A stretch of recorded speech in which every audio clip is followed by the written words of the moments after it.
पिता, पुत्र और पवित्र आत्मा के नाम पर आमीन। सभी को जय यीशु। आज हम प्रेरित चरित्र अध्याय 1 से 7 पढ़ेंगे। हम प्रभु ईश्वर से प्रार्थना करें कि वह अपना पवित्र आत्मा हम पर उतारे, ताकि हम उसके वचनों को मन लगा कर सुन सकें, और जो भी आज हमारे साथ प्रभु के वचनों को सुन रहे हैं, प्रभु उनके जीवन पर अपना पवित्र आत्मा उतारे, ताकि वह भली प्रकार से अपना जीवन जी सके। प्रेरित चरित्र अध्याय 1। थियोफिलुस, मैंने अपनी पहली पुस्तक में उन सब बातों का वर्णन किया जिन्हें ईसा उस दिन तक करते और सिखाते रहे जिस दिन वह स्वर्ग में आरोहित कर लिए गए। उससे पहले ईसा ने अपने प्रेरितों को, जिन्हें उन्होंने स्वयं चुना था, पवित्र आत्मा द्वारा अपना कार्य सौंप दिया। ईसा ने अपने दुख भोग के बाद उन प्रेरितों को बहुत से प्रमाण दिए कि वह जीवित हैं। वह 40 दिन तक उन्हें दिखाई देते रहे और उनके साथ ईश्वर के राज्य के विषय में बात करते रहे।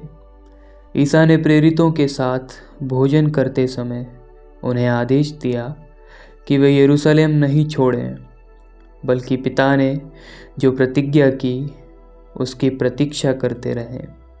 उन्होंने कहा, मैंने तुम लोगों को उस प्रतिज्ञा के विषय में बता दिया है। यूहन्ना जल का बपतिस्मा देता था, परंतु थोड़े ही दिनों बाद तुम लोगों को पवित्र आत्मा का बपतिस्मा दिया जाएगा।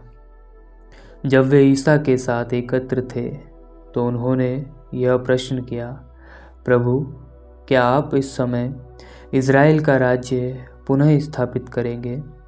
ईसा ने उत्तर दिया, पिता ने जो काल और मुहूर्त अपने निजी अधिकार से निश्चित किए हैं, तुम लोगों को उन्हें जानने का अधिकार नहीं है, किंतु पवित्र आत्मा तुम लोगों पर उतरेगा और तुम्हें सामर्थ्य प्रदान करेगा, और तुम लोग यरूशलेम, सारी यहूदिया और समारिया में तथा पृथ्वी के अंतिम छोर तक मेरे साक्षी होंगे।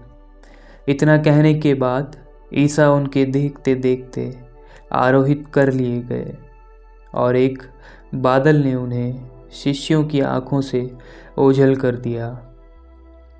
ईसा के चले जाते समय प्रेरित आकाश की ओर एकटक देख ही रहे थे कि उज्ज्वल वस्त्र पहने 2 पुरुष उनके पास अचानक आ खड़े हुए और बोले, गलीलियो, आप लोग आकाश की ओर क्यों देखते रहते हैं? वही ईसा जो आप लोगों के बीच से स्वर्ग में आरोहित कर लिए गए हैं, उसी तरह लौटेंगे जिस तरह आप लोगों ने उन्हें जाते देखा है। प्रेरित जैतून नामक पहाड़ से यरूशलेम लौटे।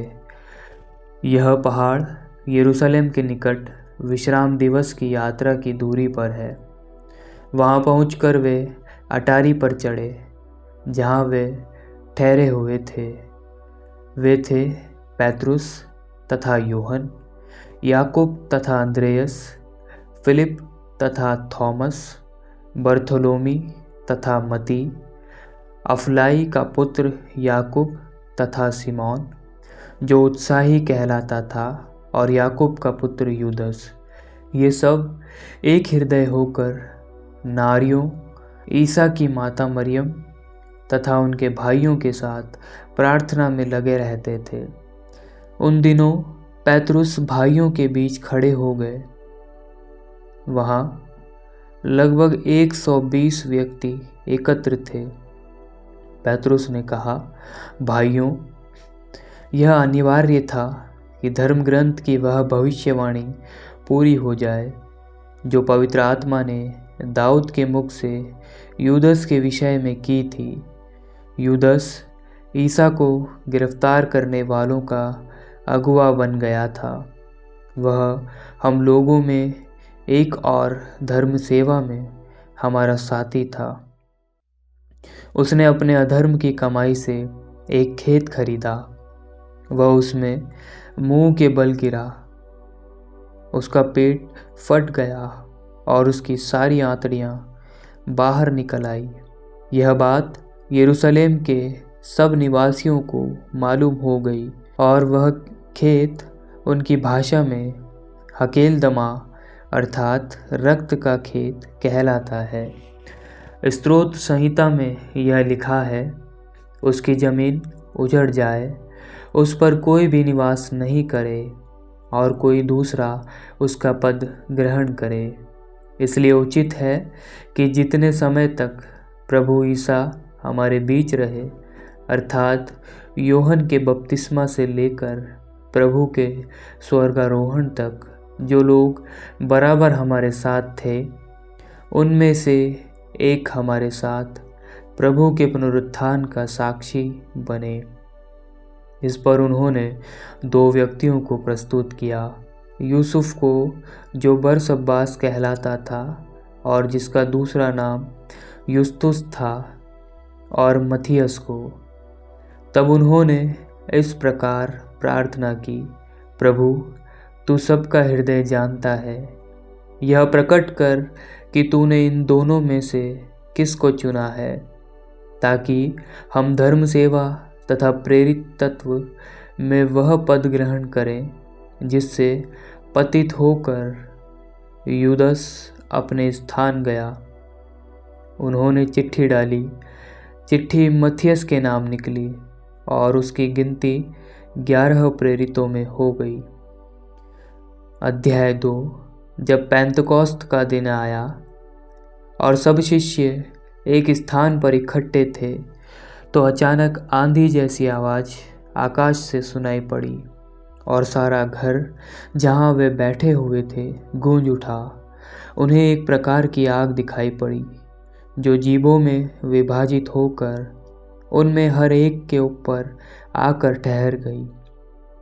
वह सब पवित्र आत्मा से परिपूर्ण हो गए और पवित्र आत्मा द्वारा प्रदत्त वरदान के अनुसार भिन्न भिन्न भाषाएं बोलने लगे। पृथ्वी भर के सब राष्ट्रों से आए हुए धर्मी यहूदी उस समय यरूशलेम में रहते थे।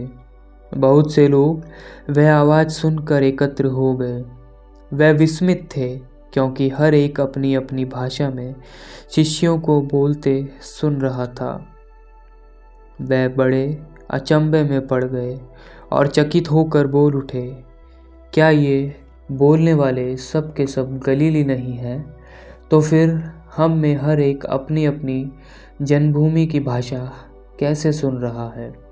पार्थी, मेदी और एलामिती, पैसोपोटामिया, यहूदिया और कप्पादुकिया, पोंतुस और एशिया, फ्रूगिया और पफूलिया, मिस्र और कुरेने के निकटवर्ती लीबिया के निवासी, रोम के यहूदी तथा दीक्षार्थी प्रवासी, क्रेत और अरब के निवासी, हम सब अपनी अपनी भाषा में इन्हें ईश्वर के महान कार्यों का बखान करते सुन रहे हैं। सब के सब बड़े अचंभे में पड़कर चकित रह गए और एक दूसरे से कहते थे, यह क्या बात है? कुछ लोग उपहास करते हुए कहते थे, ये तो नई अंगूरी पीकर मतवाले हैं। पैतरुस ने 11 के साथ खड़े होकर लोगों को संबोधित करते हुए ऊंचे स्वर से कहा, यहूदी भाइयों और यरूशलेम के सब निवासियों, आप मेरी बात ध्यान से सुने और यह जान लें कि लोग मतवाले नहीं हैं। जैसा कि आप समझते हैं, अभी तो दिन के 9 ही बजे हैं। यह वह बात है जिसके विषय में नबी योएल ने कहा है, प्रभु यह कहता है, मैं अंतिम दिनों सब शरीरधारियों पर अपना आत्मा उतारूंगा। तुम्हारे पुत्र और पुत्रियां भविष्यवाणी करेंगे, तुम्हारे नवयुवकों को दिव्य दर्शन होंगे और तुम्हारे बड़े बूढ़े स्वप्न देखेंगे। मैं उन दिनों अपने दास दासियों पर अपना आत्मा उतारूंगा और वह भविष्यवाणी करेंगे। मैं ऊपर आकाश में चमत्कार दिखाऊंगा और नीचे पृथ्वी पर चिन्ह प्रकट करूंगा, अर्थात रक्त, अग्नि और उड़ता हुआ धुआं। प्रभु के महान तथा प्रकाशमान दिन के आगमन से पहले सूर्य अंधकारमय और चंद्रमा रक्तमय हो जाएगा। जो प्रभु के नाम की दुहाई देगा वही बचेगा। इज़राइली भाइयों, मेरी बातें ध्यान से सुने।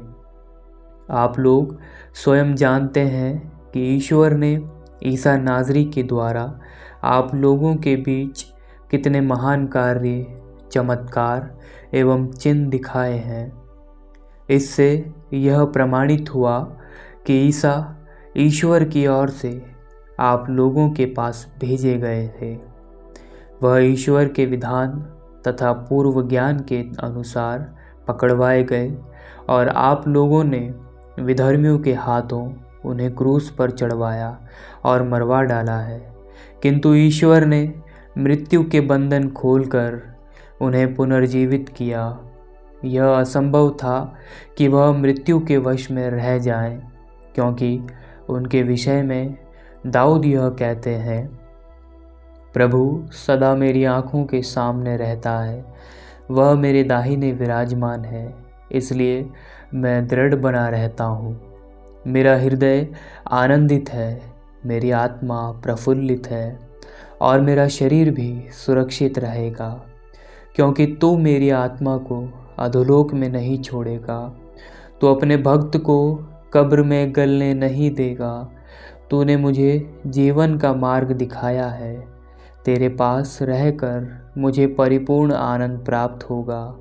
भाइयों, मैं कुलपति दाऊद के विषय में आप लोगों से निसंकोच यह कह सकता हूँ कि वह मर गए और कब्र में रखे गए।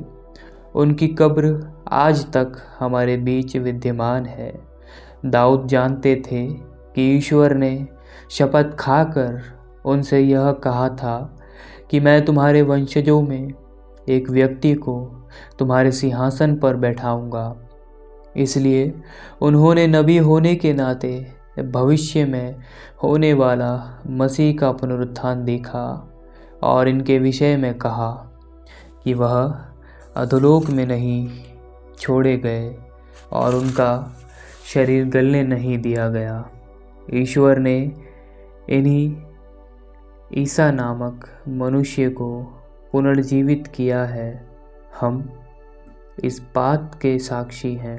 अब वह ईश्वर के दाहिने विराजमान है।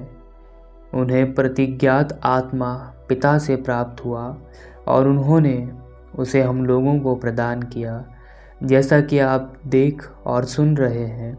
दाऊद स्वयं स्वर्ग नहीं गए, किंतु वे कहते हैं, प्रभु ने मेरे प्रभु से कहा, तुम तब तक मेरे दाहिने बैठे रहो जब तक मैं तुम्हारे शत्रुओं को तुम्हारा पाँवदान न बना दूं। इज़राइल का सारा घराना यह निश्चित रूप से जान ले कि जिन्हें आप लोगों ने क्रूस पर चढ़ाया, ईश्वर ने उन्हीं ईसा को प्रभु भी बना दिया है और मसीह भी। यह सुनकर वे मर्माहत हो गए और उन्होंने पेत्रुस तथा अन्य प्रेरितों से कहा, भाइयों, हमें क्या करना चाहिए? पेत्रुस ने उन्हें यह उत्तर दिया, आप लोग पश्चाताप करें।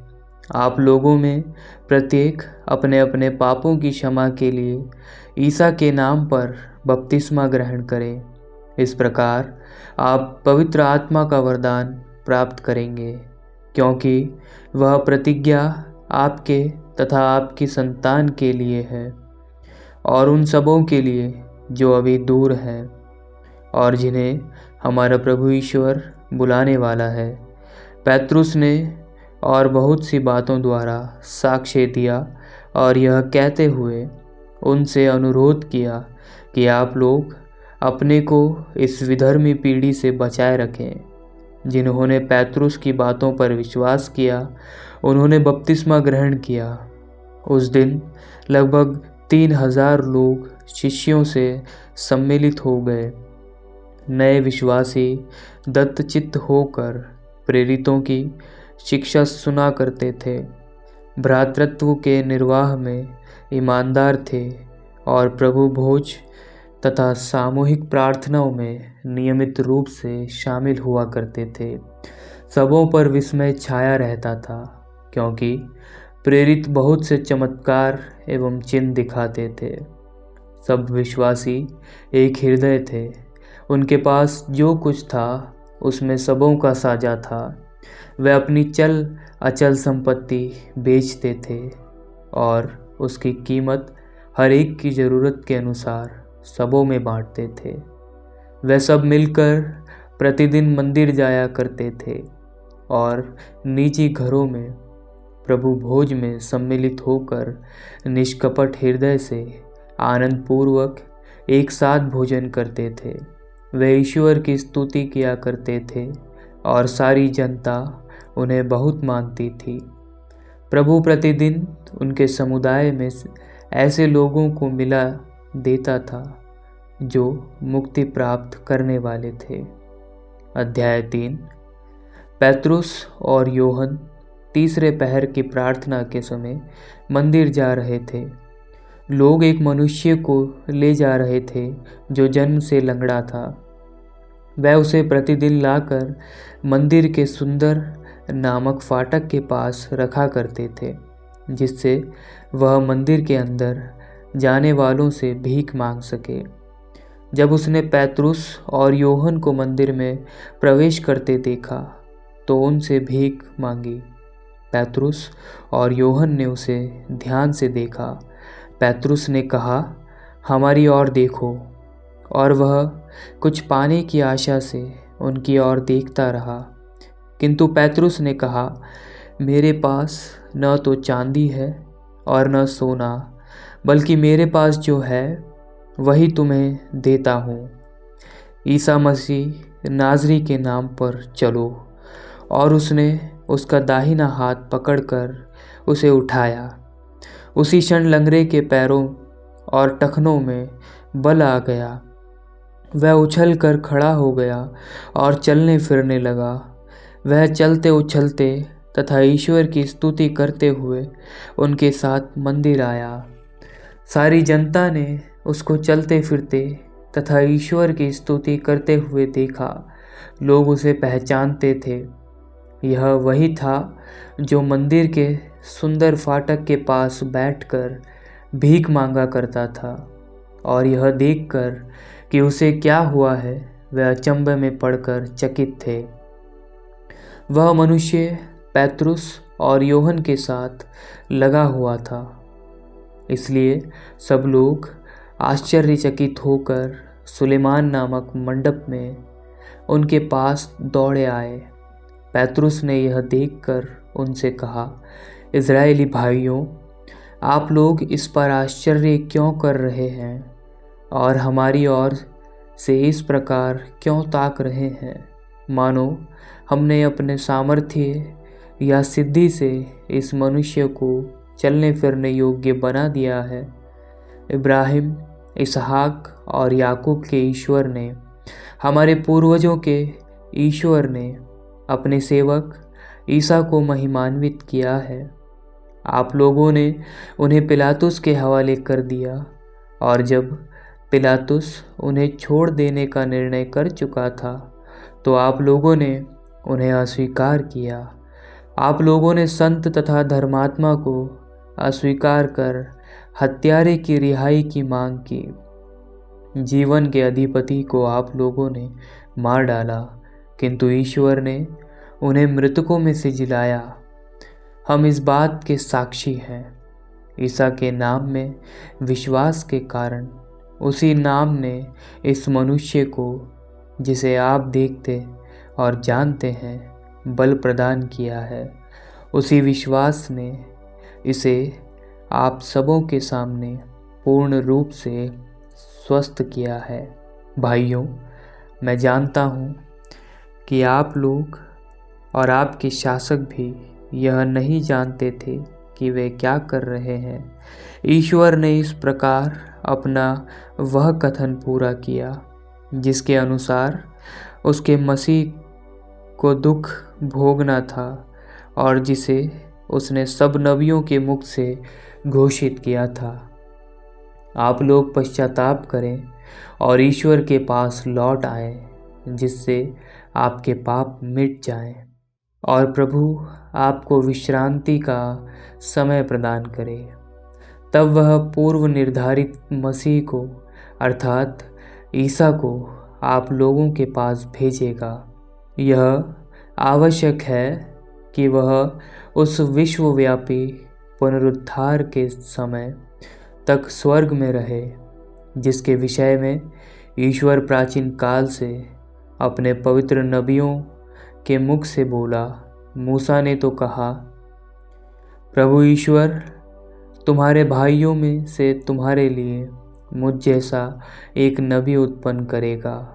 वह जो कुछ तुम लोगों से कहेगा तुम उस पर ध्यान देना। जो उस नबी की बात नहीं सुनेगा वह प्रजा में से निकाल दिया जाएगा। शमूएल और सभी परिवर्ती नबियों ने इन दिनों की भविष्यवाणी की है।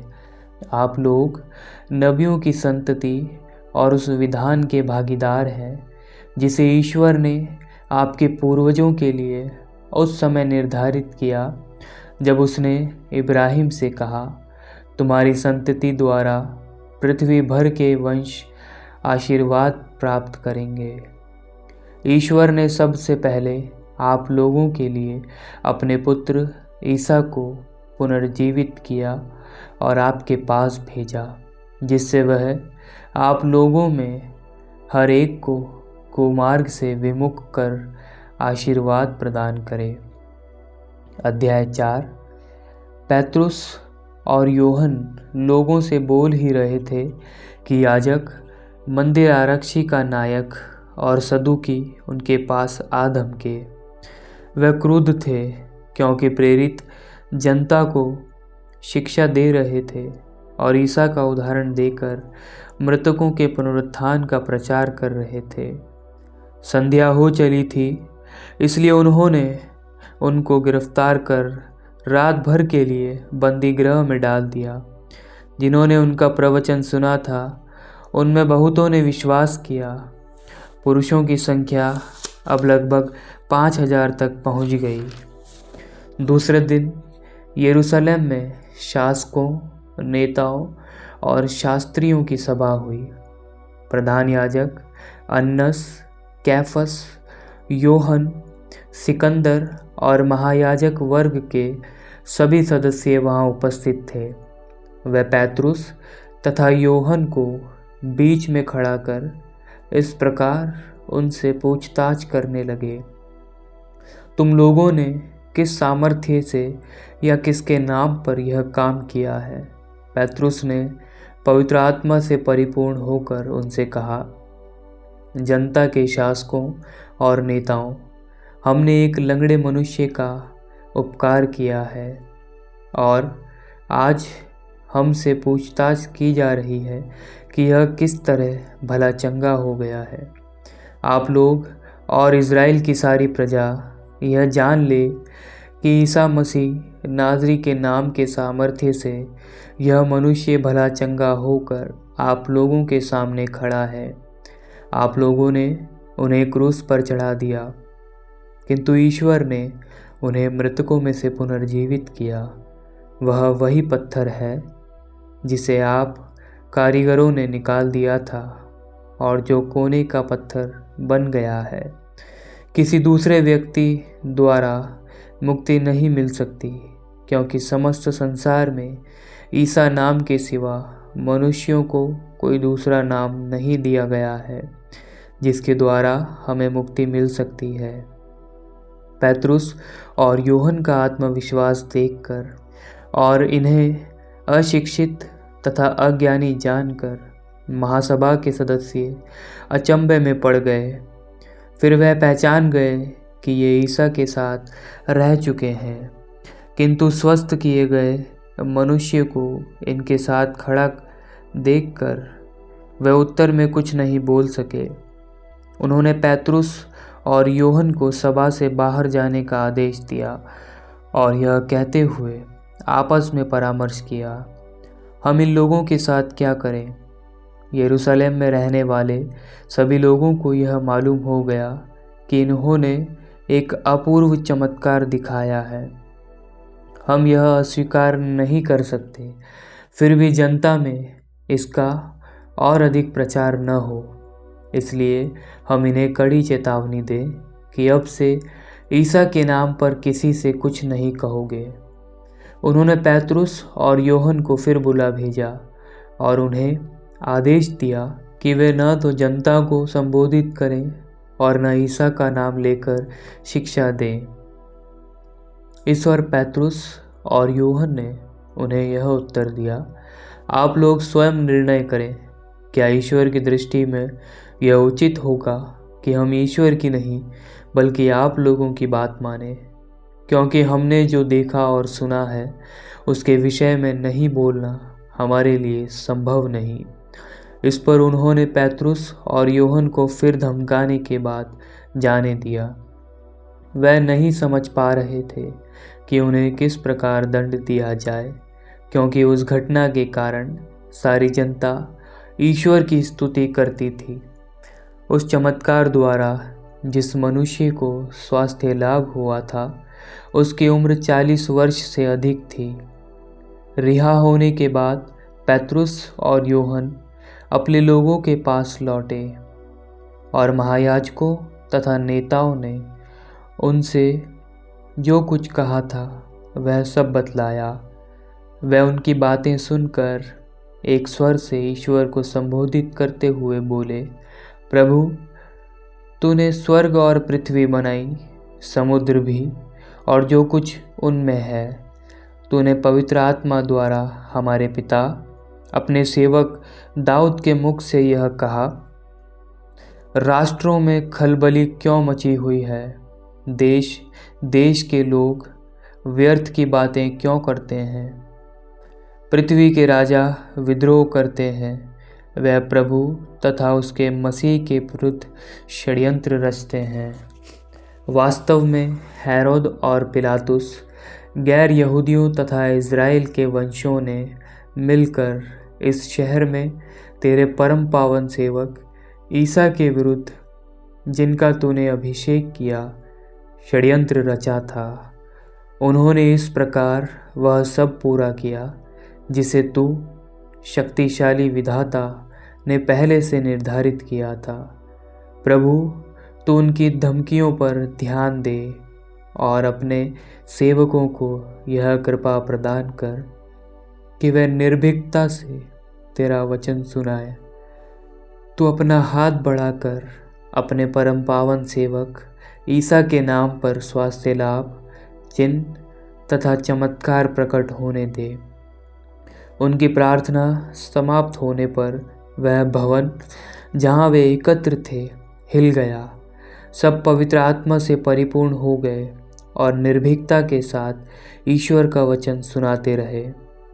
विश्वासियों का समुदाय एक हृदय और एक प्राण था। कोई भी अपनी संपत्ति अपनी ही नहीं समझता था। जो कुछ उनके पास था उसमें सबों का साझा था। प्रेरित बड़े सामर्थ्य से प्रभु ईसा के पुनरुत्थान का साक्ष्य देते रहते थे और उन सबों पर बड़ी कृपा बनी रहती थी। उनमें कोई कंगाल नहीं था, क्योंकि जिनके पास खेत या मकान थे वह उन्हें बेच देते और कीमत लाकर प्रेरितों के चरणों में अर्पित करते थे। प्रत्येक को उसकी आवश्यकता के अनुसार बांटा जाता था। यूसुफ नामक लेवी वंशी का जन्म कुप्रुस में हुआ था। प्रेरितों ने उसका उपनाम बरनाबस अर्थात सातवां पुत्र रखा था। उसकी एक ज़मीन थी, उसने उसे बेच दिया और उसकी कीमत लाकर प्रेरितों के चरणों में अर्पित कर दी। अध्याय 5। अनानियस नामक व्यक्ति ने अपनी पत्नी सफीरा के साथ परामर्श करने के बाद एक खेत बेच दिया। उसने अपनी पत्नी के जानते उसकी कीमत का एक अंश अपने पास रखा और दूसरा अंश लाकर प्रेरितों के चरणों में रख दिया। इस पर पेत्रुस ने कहा, अनानियस, शैतान ने क्यों तुम्हारे हृदय पर इस प्रकार अधिकार कर लिया है कि तुम पवित्र आत्मा से झूठ बोलकर खेत की कीमत का कुछ अंश दबा ले रहे हो? बेचे जाने से पहले क्या वह खेत तुम्हारा अपना नहीं था? और इसके बाद भी क्या उसकी कीमत तुम्हारे अधिकार में नहीं थी? तुमने ऐसा काम करने का विचार अपने हृदय में क्यों पाला? तुम मनुष्यों से नहीं बल्कि ईश्वर ने झूठ बोले हो। अनानियस ये बातें सुनकर गिर पड़ा और उसके प्राण निकल गए। सब सुनने वालों पर बड़ा भय छा गया। कुछ नवयुवकों ने उठकर उसे कफन में लपेटा और बाहर ले जाकर दफना दिया। लगभग 3 घंटे बाद उसकी पत्नी भीतर आई। वह इस घटना के बारे में कुछ नहीं जानती थी। पेत्रुस ने उससे यह प्रश्न किया, मुझे बताओ, क्या तुमने वह खेत इतने में ही बेचा था? उसने उत्तर दिया, जी हाँ, इतने में ही। इस पर पेत्रुस ने उससे कहा, तुम दोनों पवित्र आत्मा की परीक्षा लेने के लिए क्यों सहमत हुए? सुनो, जो लोग तुम्हारे पति को दफनाने गए थे वे द्वार पर आ रहे हैं और अब तुमको भी ले जाएंगे। वह उसी क्षण उसके चरणों पर गिर गई और उसके प्राण निकल गए। नवयुवकों ने भीतर आकर उसे मरा हुआ पाया और उसे ले जाकर उसके पति के बगल में दफना दिया। सारी कलीसिया पर और जितने लोगों ने इन बातों की चर्चा सुनी, उन सबों पर बड़ा भय छा गया। प्रेरितों द्वारा जनता के बीच बहुत से चिन्ह तथा चमत्कार हो रहे थे। सब विश्वासी एक हृदय होकर सुलेमान के मंडप में एकत्र हो जाया करते थे। दूसरे लोगों में किसी को भी उनमें सम्मिलित होने का साहस नहीं होता था। हालांकि जनता उनकी बड़ी प्रशंसा करती थी। विश्वास करने वालों की संख्या बढ़ती जा रही थी। पुरुषों तथा स्त्रियों का एक बड़ा समुदाय प्रभु की कलीसिया का सदस्य बन गया।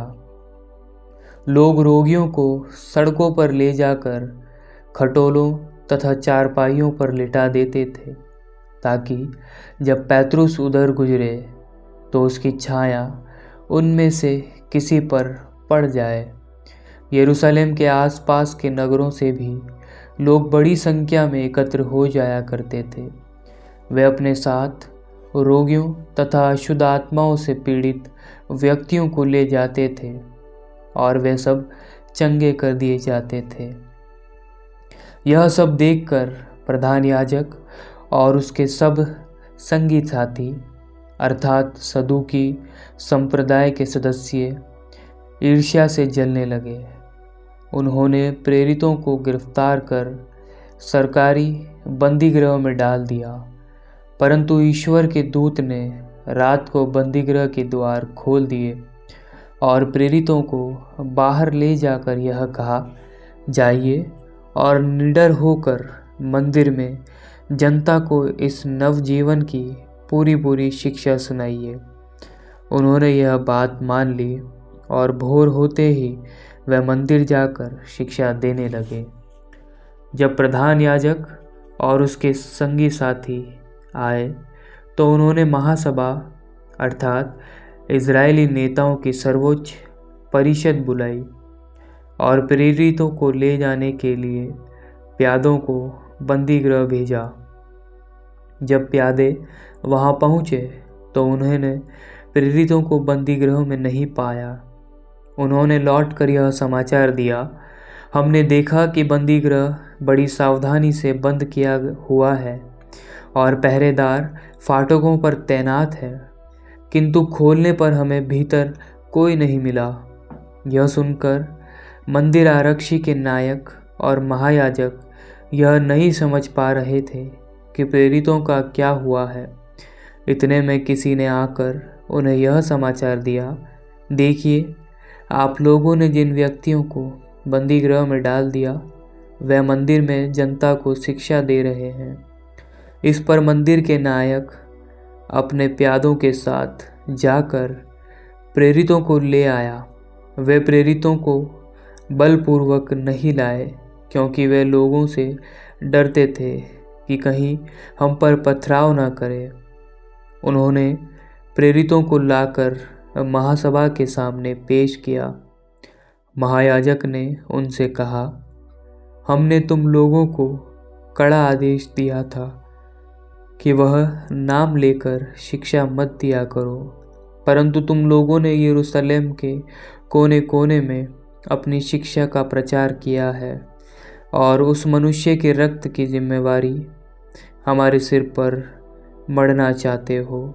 इस पर पेतरुस और अन्य प्रेरितों ने यह उत्तर दिया, मनुष्यों की अपेक्षा ईश्वर की आज्ञा का पालन करना कहीं अधिक उचित है। आप लोगों ने ईसा को क्रूस के खाट पर लटकाकर मार डाला था, किंतु हमारे पूर्वजों के ईश्वर ने उन्हें पुनर्जीवित किया। ईश्वर ने उन्हें शासक तथा मुक्तिदाता का उच्च पद देकर अपने दाहिने बैठा दिया है, जिससे वह उनके द्वारा इज़राइल को पश्चाताप और पाप क्षमा प्रदान करे। इन बातों के साक्षी हम हैं और पवित्र आत्मा भी, जिसे ईश्वर ने उन लोगों को प्रदान किया है जो उसकी आज्ञा का पालन करते हैं। यह सुनकर वे अत्यंत क्रुद्ध हो उठे और उन्होंने प्रेरितों को मार डालने का निश्चय किया। उस समय गमालिएल नामक फरीसी, जो संहिता का शास्त्री और सारी जनता में सम्मानित था, महासभा में उठ खड़ा हुआ। उसने प्रेरितों को थोड़ी देर के लिए बाहर ले जाने का आदेश दिया और महासभा के सदस्यों से यह कहा, इज़राइली भाइयों, आप सावधानी से विचार करें कि इन लोगों के साथ क्या करने जा रहे हैं। कुछ समय पहले थेउदस प्रकट हुआ। वह दावा करता था कि मैं भी कुछ हूँ और लगभग 400 लोग उसके अनुयायी बन गए। वह मारा गया, उसके सभी अनुयायी बिखर गए और उसका नाम निशान भी नहीं रहा।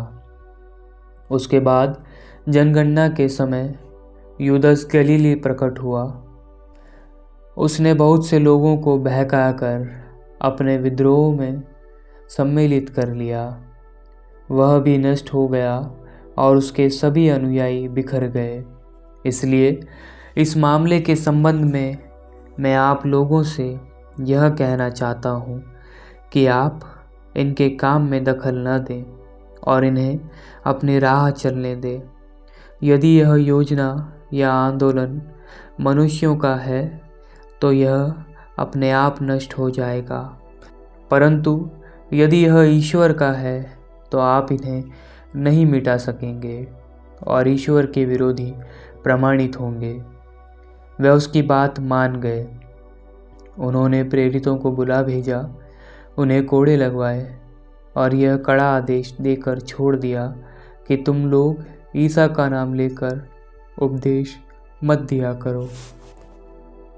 प्रेरित इसलिए आनंदित होकर महासभा के भवन से निकले कि वे ईसा के नाम के कारण अपमानित होने योग्य समझे गए। वे प्रतिदिन मंदिर में और घर घर जाकर शिक्षा देते रहे और ईसा मसीह का सुसमाचार सुनाते रहे। अध्याय 6। उन दिनों जब शिष्यों की संख्या बढ़ती जा रही थी तो यूनानी भाषियों ने इब्रानी भाषियों के विरुद्ध यह शिकायत की कि रसद के दैनिक वितरण में उनकी विधवाओं की उपेक्षा हो रही है। इसलिए 12 ने शिष्यों की सभा बुलाकर कहा, यह उचित नहीं है कि हम भोजन परोसने के लिए ईश्वर का वचन छोड़ दें। आप लोग अपने बीच से पवित्र आत्मा से परिपूर्ण 7 बुद्धिमान तथा ईमानदार व्यक्तियों का चुनाव कीजिए। हम उन्हें इस कार्य के लिए नियुक्त करेंगे और हम लोग प्रार्थना और वचन की सेवा में लगे रहेंगे। यह बात सबों को अच्छी लगी। उन्होंने विश्वास तथा पवित्र आत्मा से परिपूर्ण स्तेफनुस के अतिरिक्त फिलिप, प्रोखोरुस, निकानोर, तिमोन, परमेनास और यहूदी धर्म में नवदीक्षित अंताकिया निवासी निकोलास को चुना और उन्हें प्रेरितों के सामने उपस्थित किया। प्रेरितों ने प्रार्थना करने के बाद उन पर अपने हाथ रखे। ईश्वर का वचन फैलता गया। यरूशलेम में शिष्यों की संख्या बहुत अधिक बढ़ने लगी और बहुत से याजकों ने विश्वास की अधीनता स्वीकार की। स्तेफनुस अनुग्रह तथा सामर्थ्य से परिपूर्ण होकर जनता के सामने बहुत से चमत्कार तथा चिन्ह दिखाता था। उस समय दास्य मुक्त नामक सभागृह के कुछ सदस्य और कुरेने, सिकंदरिया, किलिकिया तथा एशिया के कुछ लोग स्तेफनुस से विवाद करने आए, किंतु वे स्तेफनुस के ज्ञान का सामना करने में असमर्थ थे, क्योंकि वह आत्मा से प्रेरित होकर बोलता था। तब उन्होंने घूस देकर कुछ व्यक्तियों से यह झूठी गवाही दिलवाई कि हमने स्तेफनुस को मूसा तथा ईश्वर की निंदा करते सुना। इस प्रकार जनता, नेताओं तथा शास्त्रियों को भड़काने के बाद वे अचानक स्तेफनुस के पास आ धमके और उसे पकड़कर महासभा के सामने ले गए। वहाँ उन्होंने झूठे गवाहों को खड़ा किया, जो बोले, यह व्यक्ति निरंतर मंदिर तथा मूसा की निंदा करता है।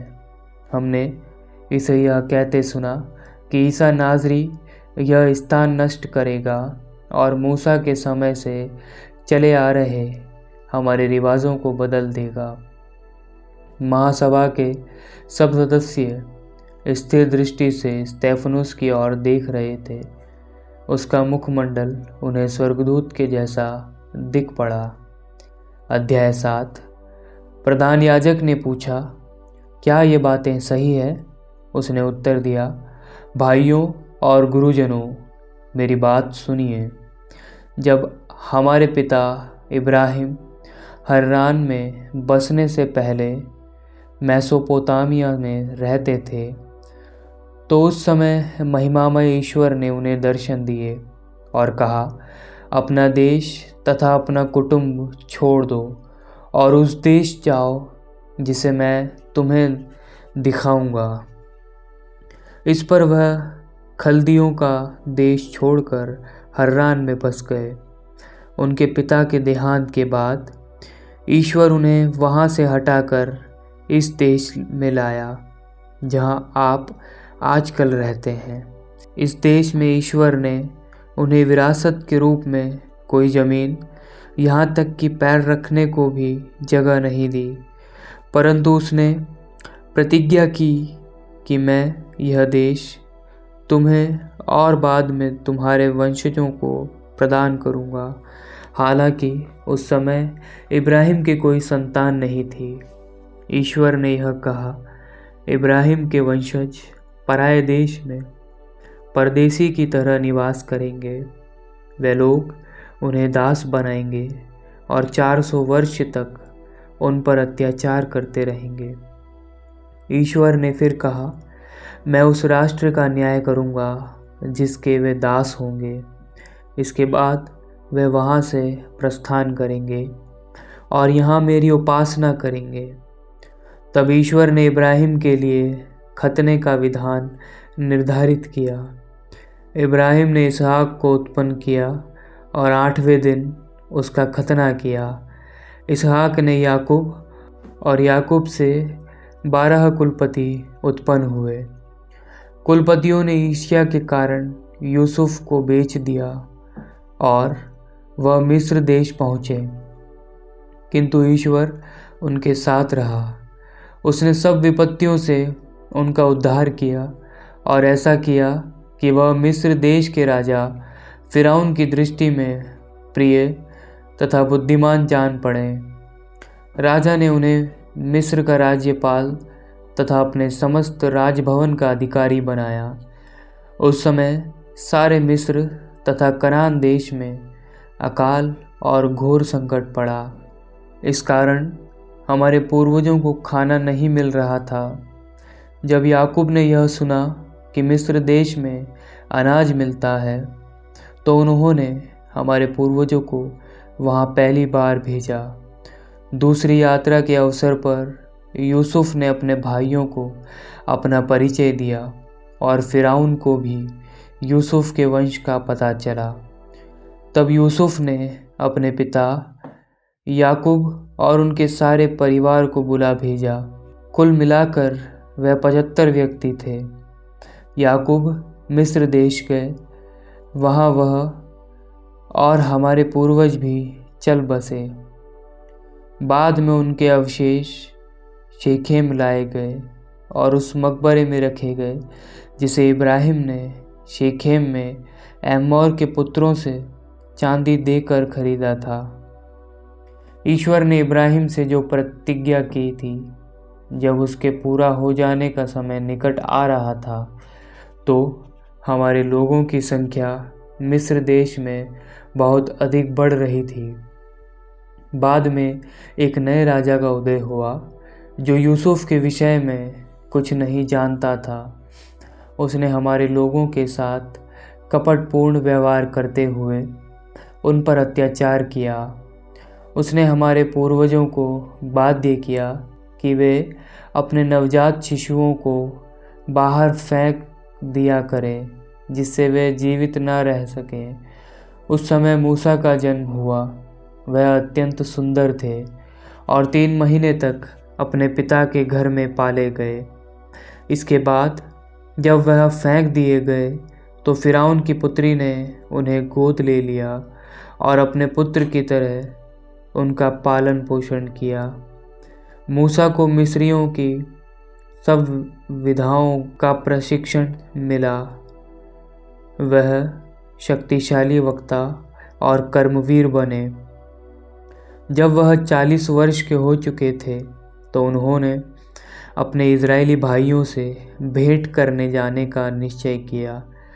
उनमें से एक के साथ दुर्व्यवहार होते देखकर मूसा ने उसका पक्ष लिया और मिस्री को मारकर अत्याचार का बदला चुकाया। मूसा का विचार यह था कि मेरे भाई समझ जाएंगे कि ईश्वर मेरे द्वारा उनका उद्धार करेगा, किंतु उन्होंने ऐसा नहीं समझा। दूसरे दिन मूसा ने 2 इजरायलियों को लड़ते देखा। उन्होंने यह कहकर उनमें मेल कराने का प्रयास किया, मित्रों, आप लोग भाई हैं, आप क्यों एक दूसरे को चोट पहुंचाना चाहते हैं। जो व्यक्ति अपने पड़ोसी के साथ अन्याय कर रहा था, उसने मूसा को ढकेल दिया और कहा, किसने तुमको हमारा शासक और न्यायकर्ता नियुक्त किया? कल तुमने उस मिस्री का वध किया, क्या तुम उसी तरह मुझको भी मार डालना चाहते हो? इस पर मूसा वहाँ से भाग निकले और मदियाम में परदेसी के रूप में रहने लगे। वहाँ उनके 2 पुत्र उत्पन्न हुए। 40 वर्ष बाद सीनै पर्वत के उजाड़ प्रदेश में मूसा को जलती हुई कंटीली झाड़ी की ज्वाला में एक स्वर्गदूत दिखाई पड़ा। यह देखकर मूसा अचंभे में पड़ गए। जब वह इसका निरीक्षण करने के लिए निकट आए, तो उन्हें प्रभु की वाणी यह कहते हुए सुनाई पड़ी, मैं तुम्हारे पूर्वजों का ईश्वर हूँ, इब्राहिम, इसहाक तथा याकूब का ईश्वर। मूसा डर के मारे कांप उठे। उन्हें फिर देखने का साहस नहीं हुआ। तब ईश्वर ने उनसे यह कहा, पैरों से जूते उतार लो, क्योंकि तुम जहाँ खड़े हो वह पवित्र भूमि है। मैंने मिस्र देश में रहने वाली अपनी प्रजा पर हो रहा अत्याचार अच्छी तरह देखा और उसकी कराह सुनी है। मैं उसका उद्धार करने उतरा हूँ। अब तैयार हो जाओ, मैं तुम्हें मिस्र देश भेजूँगा। लोगों ने यह कहते हुए मूसा को अस्वीकार किया था कि तुमको शासक तथा न्यायकर्ता नियुक्त किया। ईश्वर ने कंटीली झाड़ी में दिखाई पड़ने वाले स्वर्गदूत के माध्यम से उन्हीं मूसा को शासक तथा मुक्तिदाता के रूप में उनके पास भेजा। वही मूसा उन्हें बाहर निकाल लाए और मिस्र देश में लाल समुद्र के तट पर तथा मरुभूमि में 40 वर्ष तक चमत्कार और चिन्ह दिखाते रहे।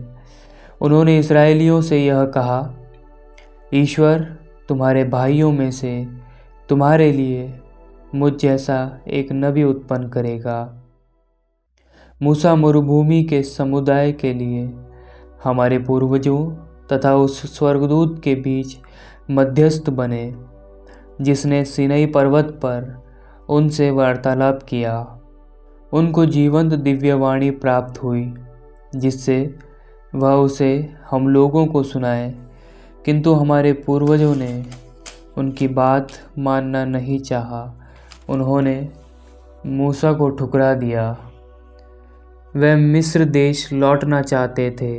उन्होंने हारून से कहा, हमारे लिए ऐसे देवता बनाइए जो हमारे आगे आगे चले, क्योंकि हम नहीं जानते कि उस मूसा का क्या हुआ जो हमें मिस्र देश से निकाल लाया। उन दिनों उन्होंने बछड़े की देव मूर्ति बनाकर उसे बलि चढ़ाई और अपने हाथों की बनाई हुई मूर्ति का उत्सव मनाया। तब ईश्वर उनसे विमुल हो गया और उसने उन्हें आकाश के नक्षत्रों की उपासना करने के लिए छोड़ दिया। जैसा कि नबियों के ग्रंथ में लिखा है, इस्राएलियों 40 वर्ष तक मरुभूमि में रहते समय तुम लोगों ने मुझे बलि तथा होम नहीं चढ़ाया।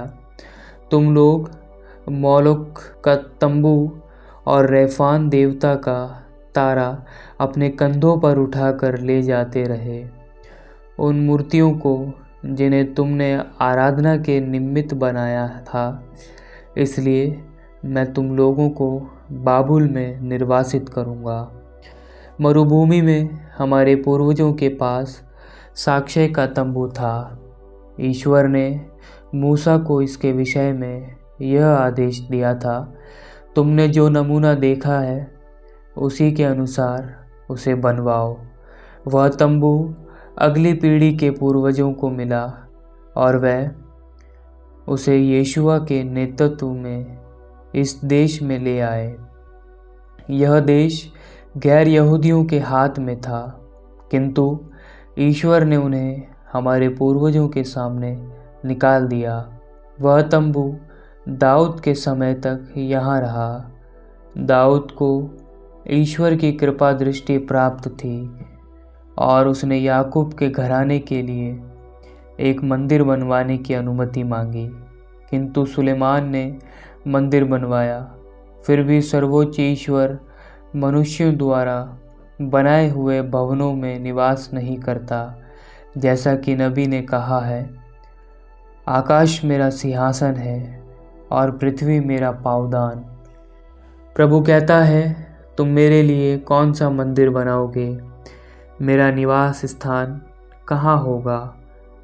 क्या यह सब मेरा बनाया हुआ नहीं? हठधर्मियों, आप लोग ना तो सुनना चाहते हैं और ना समझना। आप सदा ही पवित्र आत्मा का विरोध करते हैं, जैसा कि आपके पूर्वज क्या करते थे।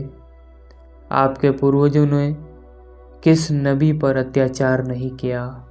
उन्होंने उन लोगों का वध किया जो धर्मात्मा के आगमन की भविष्यवाणी करते थे। आप लोगों को स्वर्गदूतों के माध्यम से संहिता प्राप्त हुई, किंतु आपने इसका पालन नहीं किया और अब आप उस धर्मात्मा के विश्वासघाती तथा हत्यारे बन गए हैं। वह स्तेफनुस की बातें सुनकर आग बबूला हो गए और दांत पीसते रहे। स्तेफनुस ने पवित्र आत्मा से पूर्ण होकर स्वर्ग की ओर दृष्टि की और ईश्वर की महिमा को तथा ईश्वर के दाहिने विराजमान ईसा को देखा। वह बोल उठा, मैं स्वर्ग को खुला और ईश्वर के दाहिने विराजमान मानव पुत्र को देख रहा हूँ। इस पर उन्होंने ऊंचे स्वर से चिल्लाकर अपने कान बंद कर लिए। वे सब मिलकर उस पर टूट पड़े और उसे शहर के बाहर निकालकर उस पर पत्थर मारते रहे। गवाहों ने अपने कपड़े साउल नामक नवयुवक के पैरों पर रख दिए। जब लोग स्तेफनुस पर पत्थर मार रहे थे तो उसने यह प्रार्थना की, प्रभु ईसा, मेरी आत्मा को ग्रहण कर। तब वह घुटने टेक कर ऊंचे स्वर से बोला, प्रभु, यह पाप इन पर मत लगा। और यह कहकर उसने प्राण त्याग दिए। यह प्रभु की वाणी है। ईश्वर को धन्यवाद। पिता, पुत्र और पवित्र आत्मा के नाम पर आमीन। सभी को यीशु।